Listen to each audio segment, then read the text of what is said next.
You know, in every hospital, in every clinic, there's this war being fought that you can't even see. It's this invisible, constant battle against an enemy that is literally everywhere.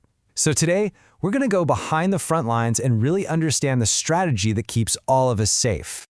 And it's such a critical question, right? Because the very places we go to get better, well, they can also be where the danger is the greatest.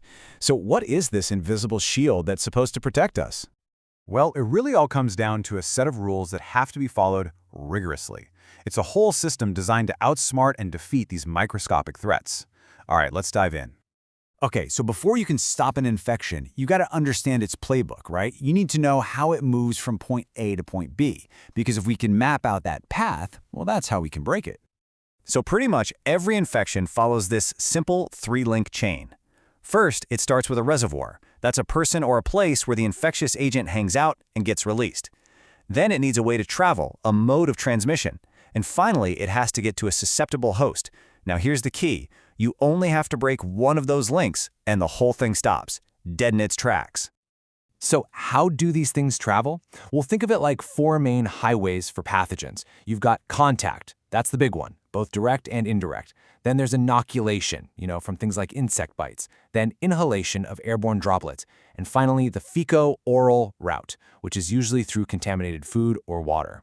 The whole strategy is just to put up roadblocks on these highways. All right, so now that we know the enemy's plan, let's talk about our own. The very first line of defense is this set of rules called standard precautions.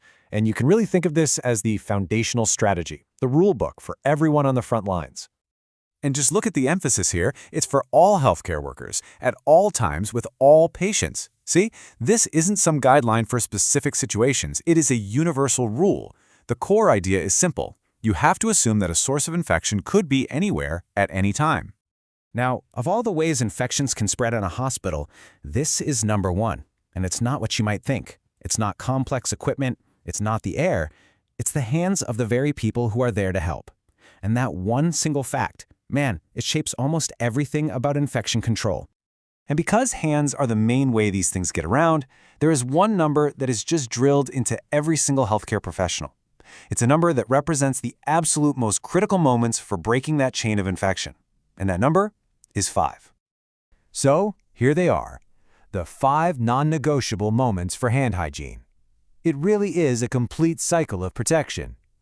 You clean your hands before you touch a patient and after you touch a patient.